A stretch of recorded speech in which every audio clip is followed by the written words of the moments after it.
President, for months now, American babies have endured an unprecedented and prolonged formula shortage. Some doctors have called this the worst crisis of their careers. It's become so widespread that nearly everyone knows someone who's been personally affected. Desperate parents have scoured online marketplaces. They've reached out to family and friends for help. They've paid exorbitant markups just to feed their babies. In some worst-case scenarios, some have even resorted to dangerous homemade formulas. Mr. President, in the United States of America, no parent should be left to wonder how they're going to feed their newborn baby. After months of work and bipartisan collaboration with my colleagues in the House and the Senate, I rise to pass needed reforms that will finally provide relief to hungry babies. Today, we can take action to alleviate a crisis largely of the federal government's own creation. Poor governance has crippled our domestic formula market. Tariffs and regulations have prevented safe foreign formulas from entering the United States, even while we're experiencing this acute shortage at home.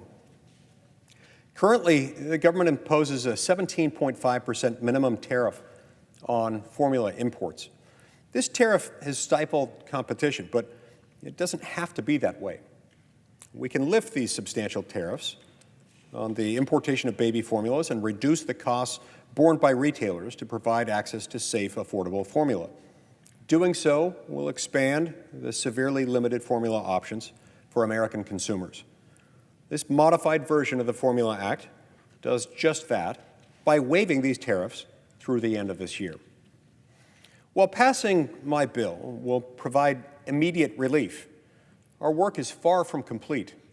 I'm committed to doing everything I can, not only to provide this relief now, but also to make the necessary permanent reforms to our system to ensure that a crisis like this never arises again. And we still have work to do. We must further our efforts by allowing WIC recipients to buy whatever brand of formula might be available. We must make meaningful reforms to how the FDA regulates the formula industry. Passing this bill today is the first step. In the meantime, I'm actively working on expanding the list of products to receive temporary relief from tariffs. While this is an important first step, it's certainly not the last.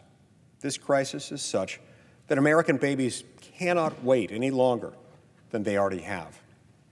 We have a moral obligation to these infants to say that we did everything we possibly could to fight for them.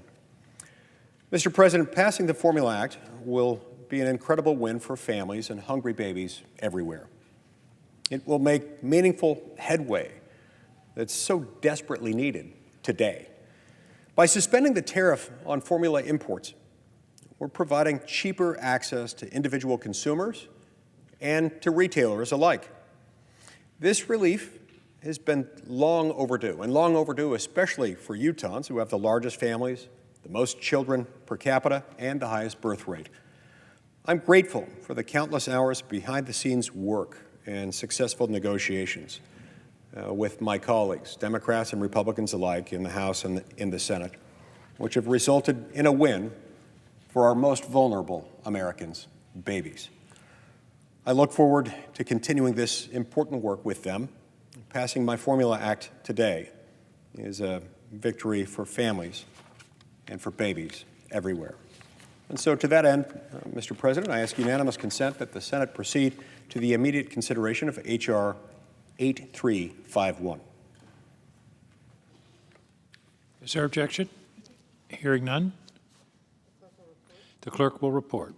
H.R. 8351, an act to amend the harmonized tariff schedule of the United States to suspend temporarily rates of duty on imports of certain infant formula products and for other purposes.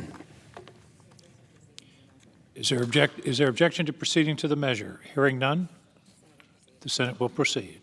I ask unanimous consent that the bill be considered read a third time. Is there objection? Hearing none, without objection. I know of no further debate on the bill. Is there further debate?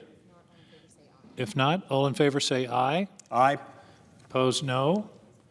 The ayes appear to have it. The ayes do have it. The bill is passed. Mr. President, I ask unanimous consent that the motion to reconsider be considered made and laid upon the table. Without objection.